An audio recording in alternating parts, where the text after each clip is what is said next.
When Benjamin Franklin exited the Constitutional Convention, he was asked by a woman, "Sir, what have you given us?"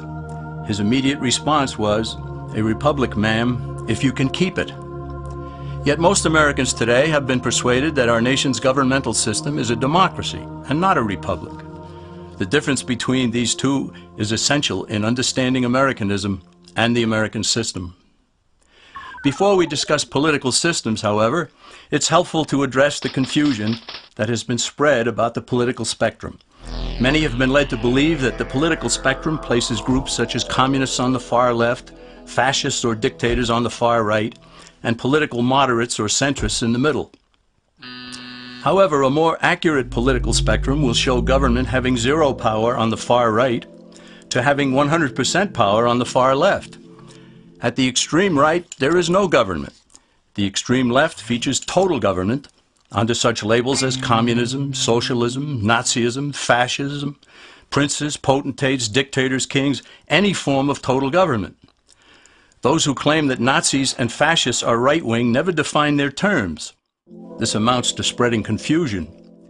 Toward the middle of the political spectrum can be found the type of government limited to its proper role of protecting the rights of the people. That's where the Constitution of the United States is. Those who advocate such a form of government are really constitutional moderates. So let's analyze the basic forms of government.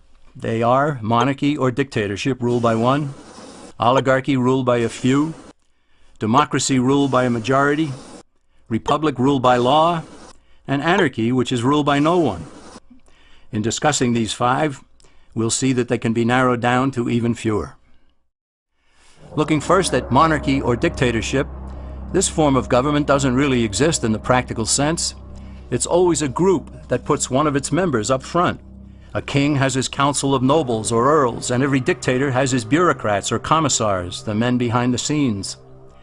This isn't ruled by one, even though one person may be the visible leader. It's ruled by a group. So let's eliminate monarchy, dictatorship, because it never truly exists. Oligarchy, which is ruled by a group, is the most common form of government in all history. And it is the most common form of government today. Most of the nations of the world are ruled by a powerful few, and therefore oligarchy remains. At the other end, we find anarchy, which means without government. Some people have looked over history and found that many of its worst crimes were committed by governments. So they decided that having no government might be a good idea. But this is a mistake, because as the ancient Greeks stated, without law there can be no freedom.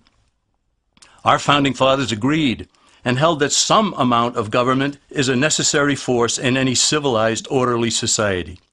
In a state of anarchy, however, everyone has to guard life, liberty, and property, and the lives of family members.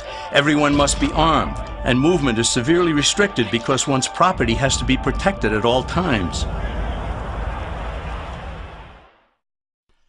Civilized people have always hired someone to do the guarding, a sheriff, a police force, or some branch of government. Once law enforcement was in place, the people were freer.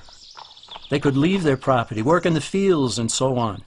In short, the proper amount of government makes everyone freer.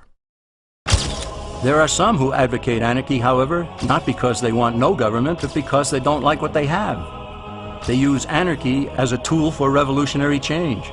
The condition of anarchy is very much like a vacuum where something rushes in to fill it. These calculating anarchists work to break down the existing government with rioting, killing, looting, and terrorism. Tragically, the people living in such chaos often go to those best able to put an end to it and beg them to take over and restore order. And who is best able to put an end to the chaos? The very people who started it. The anarchists who created the problem then create a government run by them, an oligarchy, where they have total power. This is exactly what happened in Russia that led to Lenin taking total power, and in Germany where Hitler's brown shirts created the chaos that brought him to power. But anarchy isn't a stable form of government. It's a quick transition from something that exists to something desired by the power-hungry. It's a temporary condition, and because it isn't permanent, we eliminate it as well. The word democracy comes from two Greek words, demos, meaning people, and kratein, meaning to rule. Democracy, therefore, means the rule of the people, majority rule. This, of course, sounds good, but suppose the majority decides to take away one's home, or business, or children. Obviously, there has to be a limit. The flaw in democracy is that the majority isn't restrained. If more than half the people can be persuaded to want something in a democracy, they rule. What about republic? Well, that comes from the Latin, res meaning thing, and publica meaning public. It means the public thing, the law. A true republic is one where the government is limited by law, leaving the people alone. America's founders had a clean slate to write on. They could have set up an oligarchy. In fact, there were some who wanted George Washington to be their king. But the founding fathers knew history, and they chose to give us the rule of law in a republic, not the rule of a majority in a democracy. Why? Let's demonstrate the difference in the setting of the Old West. Consider a lynch mob in a democracy. 35 horseback riders chase one lone gunman. They catch him, and they vote 35-1 to hang him. Democracy has triumphed, and there's one less gunman to contend with. Now consider the same scenario in a republic. The 35 horseback riders catch the gunman and vote 35-1 to hang him, but the sheriff arrives, and he says, "You can't kill him. He's got his right to a fair trial." So they take the gunman back to town. A jury of his peers is selected, and they hear the evidence and the defense, and they decide if he shall hang. Does the jury even decide by majority rule? No, it has to be unanimous or he goes free. The rights of the gunman aren't subject to majority rule, but to the law. This is the essence of a republic. Many Americans would be surprised to learn that the word democracy does not appear in the Declaration of Independence or the U.S. Constitution, nor does it appear in any of the constitutions of the 50 states. The founders did everything they could to keep us from having a democracy. James Madison, rightly known as the father of the Constitution, wrote in essay number 10 of the Federalist Papers, "Democracies have ever been spectacles of turbulence and contention, have ever been found incompatible with personal security or the rights of property, and have in general been as short in their lives as they have been violent in their deaths." Alexander Hamilton agreed, and he stated, "We are a republican government. Real liberty is never found in despotism or in the extremes of democracy." Samuel Adams, a signer of the Declaration of Independence, stated, "Democracy never lasts long. It soon wastes, exhausts, and murders itself."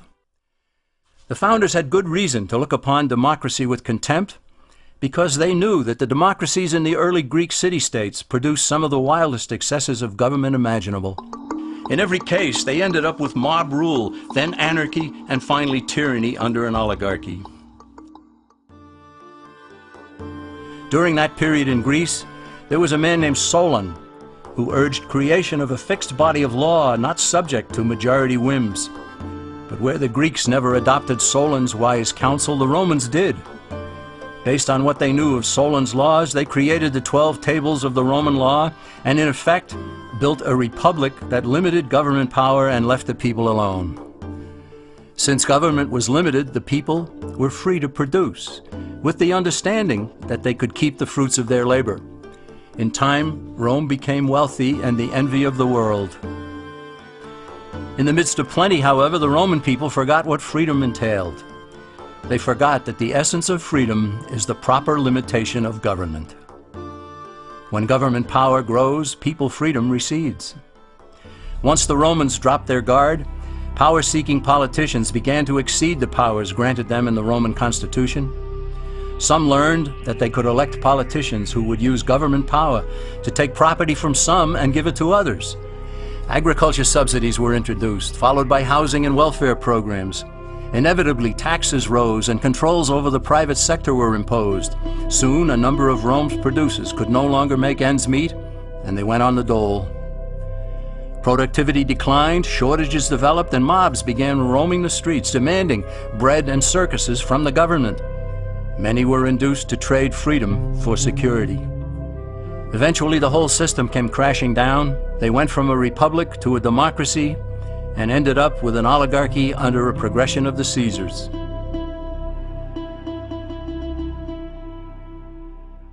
Thus, democracy itself is not a stable form of government. Instead, it is the gradual transition from limited government to the unlimited rule of an oligarchy.